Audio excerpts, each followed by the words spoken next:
Gamma, ля мажор. Кийинки чыгармаларды өздөштүрүш үчүн биз ля мажор гаммасын өздөштүрөбүз. Ля мажордо белгилүү болгондой 3 диез бар. Бул ошол диезтерди алуунун жолун бир аз түшүндүрүп айта кетишибиз керек. Ля нотасы бул астыңкы эки көзөнөк ачылган жерден башталат.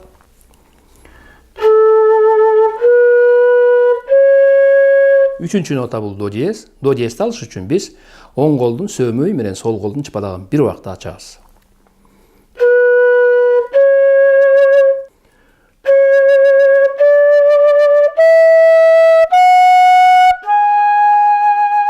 Дагы бир белгилей кетүүчү нерсе бул соль диез нотасы. Соль диез нотасын алыш үчүн биз оң колдун чыпалагын гана ачабыз. Калган 9 көзөнөк жаак бойдон турат.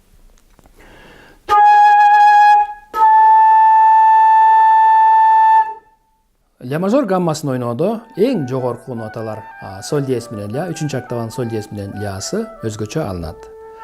Үчүнчү октаванын соль диезин алыш үчүн 10 көзөнөктүн экөөнү ачабыз. Экөө тең чыпалактар. Эки чыпалак ачылат. Андан кийин ляны алыш үчүн аты жокторду дагы ачабыз.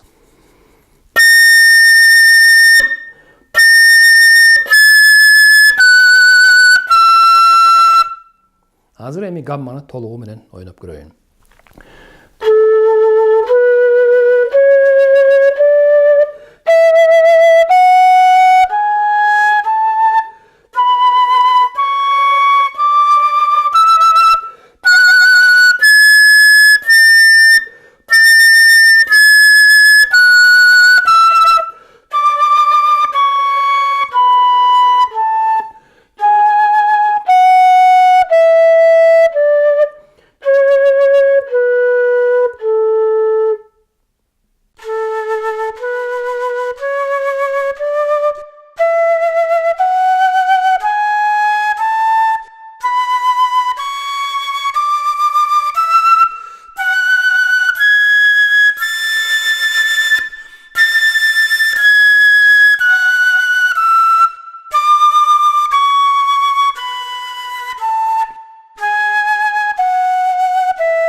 Кийинки күүбүз бул Саид Бекмуратов атабыздын Аралаш аттуу күүсү.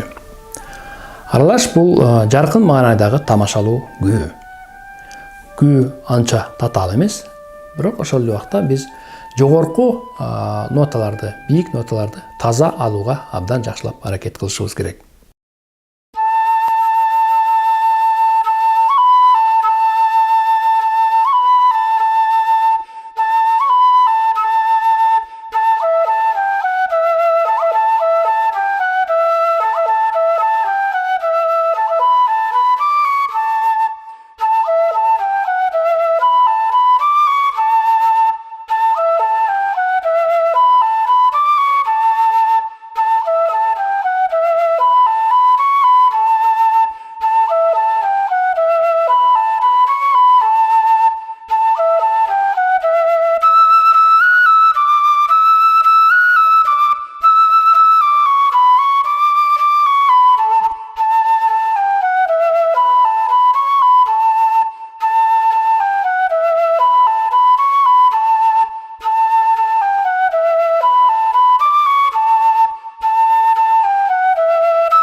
кийинки өздөштүрө турган күүбүз бул Сайыт Бекмуратов атабыздын дагы бир күүсү Сырдаш.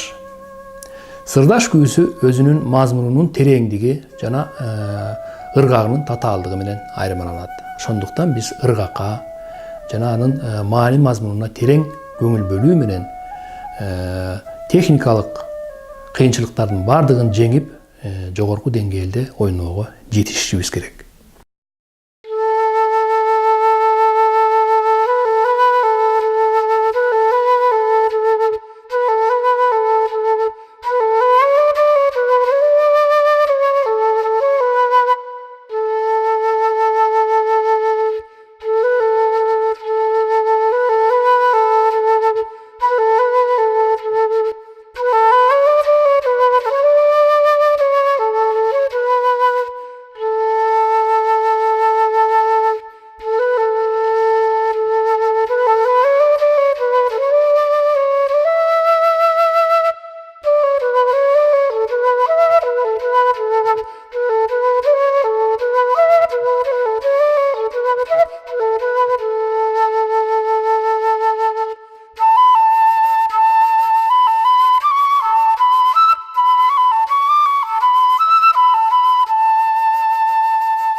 Заманбап сыбызгыда бардык таналдуулуктарда ойноого болот.